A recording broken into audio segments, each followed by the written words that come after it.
ಸಿದ್ದರಾಮಯ್ಯ ಅಲ್ಲ ಜಮೀರ್ ಬಜೆಟ್ನ ಮಂಡನೆ ಮಾಡಿದ್ದಾರೆ. ರಾಜ್ಯದ ಅಭಿವೃದ್ಧಿಗೆ ಪೂರಕವಾಗಿ ಬಜೆಟ್ನ ಮಂಡನೆ ಮಾಡಿದರು.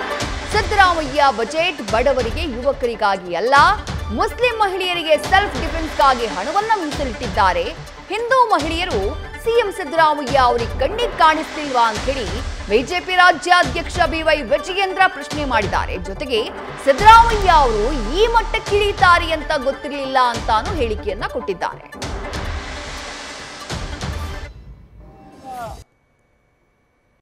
ಸಿದ್ದರಾಮಯ್ಯನವರು ಕೊಟ್ಟಂತ 16ನೇ ಬಜೆಟ್ ಅನ್ನ ಕೊನೆ ಬಜೆಟ್ ಅನ್ನ ನಾನು ಗಮನಿಸ್ತಾ ಇದ್ದೆ. ನಿನ್ನೆ ಗೃಹ ಸಚಿವರು ಅಮಿತ್ ಶಾ ಅವರು ಬೆಂಗಳೂರಿನಲ್ಲಿದ್ದು ನಾನು ಬಜೆಟ್ ಅಲ್ಲಿ ಭಾಗವಹಿಸೋದಕ್ಕೆ ಸಾಧ್ಯ ಆಗಲಿಲ್ಲ. ಆದ್ರೆ ತದನಂತರ ಬಜೆಟ್ ಅನ್ನ ನೋಡ್ತಾ ಇದ್ದೆ. ಎಲ್ಲ ಒಂದ್ ಕಡೆ ಆ ಬಜೆಟ್ ಅನ್ನ ನೋಡಿದಾಗ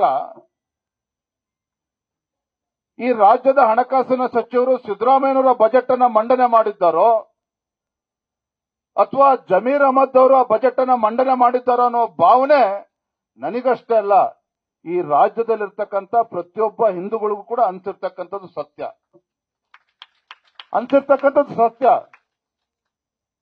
ಇವತ್ತು ಅಲ್ಪಸಂಖ್ಯಾತ ಮಹಿಳೆಯರಿಗೆ ಇವತ್ತು ವಸತಿ ಶಾಲೆಗಳನ್ನ ಕೊಡ್ತೇವೆ. ಇವತ್ತು ಅಲ್ಪಸಂಖ್ಯಾತರಿಗೆ ಹೊರದೇಶಕ್ಕೆ ಹೋಗ್ತಾರೆ ಅಂತ ಹೇಳಿದ್ರೆ 20 ಲಕ್ಷ ಇದ್ದಂತ ಬಜೆಟ್ ಅನ್ನ 30 ಲಕ್ಷ ಕೊಡ್ತೇವೆ.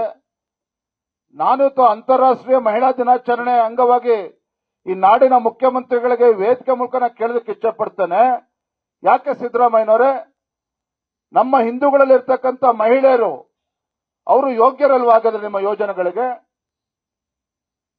ನರೇಂದ್ರ ಮೋದಿಜಿಯವರು ಕೊಟ್ಟಂತ ಯೋಜನೆಗಳು ಇವತ್ತು ಮುದ್ರಾ ಯೋಜನಾ ಇರ್ಬೋದು, ಇವತ್ತು ಕೋಟ್ಯಾಂತರ ಶೌಚಾಲಯಗಳನ್ನ ಮಾಡಿದ್ರು, ಜನ್ಧನ್ ಅಕೌಂಟ್ ಅನ್ನ ಓಪನ್ ಮಾಡಿದ್ರು. ಇವತ್ತು ಯಡಿಯೂರಪ್ಪನವರು ಮುಖ್ಯಮಂತ್ರಿಗಳಿದ್ದಾಗ ಭಾಗ್ಯಲಕ್ಷ್ಮಿ ಯೋಜನೆಯನ್ನ ಕೊಟ್ಟರು. ಆದರೆ ಭಾರತೀಯ ಜನತಾ ಪಾರ್ಟಿ ನರೇಂದ್ರ ಮೋದಿಜಿಯವರಾಗ್ಲಿ ಯಡಿಯೂರಪ್ಪನವರಾಗ್ಲಿ ಕೊಟ್ಟಂತ ಜನಪರ ಯೋಜನೆಗಳು ಯಾವುದೇ ಒಂದು ಧರ್ಮಕ್ಕೆ ಯಾವುದೇ ಒಂದು ಜಾತಿಗೆ ಸೀಮಿತ ಆಗಿರ್ತಕ್ಕಂಥದ್ದಲ್ಲ.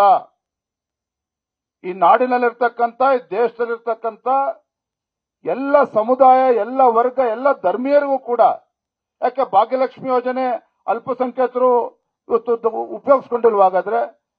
ನನ್ನ ಪ್ರಕಾರ ಅತಿ ಹೆಚ್ಚು ಆ ಯೋಜನೆ ಫಲಾನುಭವಿಗಳು ಇವತ್ತು ಮುಸಲ್ಮಾನರು, ಮಹಿಳೆಯರು. ನಾ ಏನ್ ಹೇಳಿಕೊಟ್ಟಿದ್ದೇನೆ ಅಂತ ಹೇಳಿದ್ರೆ, ಒಬ್ಬ ರಾಜ್ಯದ ಮುಖ್ಯಮಂತ್ರಿಗಳಿರ್ಬೋದು, ಒಬ್ಬ ದೇಶದ ಪ್ರಧಾನಮಂತ್ರಿ ಇರ್ಬೋದು, ಈ ದೇಶ ಅಭಿವೃದ್ಧಿ ಆಗಬೇಕು, ಈ ರಾಜ್ಯ ಅಭಿವೃದ್ಧಿ ಆಗಬೇಕು ಅಂತ ಹೇಳಿದ್ರೆ ಎಲ್ಲ ಸಮಾಜ, ಎಲ್ಲ ವರ್ಗ, ಎಲ್ಲ ಧರ್ಮೀಯರಿಗೂ ಕೂಡ ಅದು ಅನುಕೂಲ ಆಗಬೇಕು. ಆರ್ಥಿಕವಾಗಿ, ಸಾಮಾಜಿಕವಾಗಿ, ಶೈಕ್ಷಣಿಕವಾಗಿ ಬಲ ಕೊಡ್ತಕ್ಕಂಥ ಕೆಲಸ ಆಗಬೇಕು. ಇವತ್ತು ನಮ್ಮ ಪ್ರಧಾನಮಂತ್ರಿ ನರೇಂದ್ರ ಮೋದಿಜಿಯವರು ಕೊಟ್ಟಿರ್ತಕ್ಕಂಥ ಪ್ರತಿಯೊಂದು ಕಾರ್ಯಕ್ರಮಗಳು, ಯೋಜನೆಗಳು ಕೂಡ ಈ ದೇಶದಲ್ಲಿ ನಾಡಿನಲ್ಲಿರ್ತಕ್ಕಂಥ ಮಹಿಳೆಯನ್ನ ಸಬಲೀಕರಣಗೊಳಿಸ್ತಕ್ಕಂಥ ಕೆಲಸ ಇವತ್ತು ಆಗ್ತಾ ಇರ್ತಕ್ಕಂಥದ್ದು.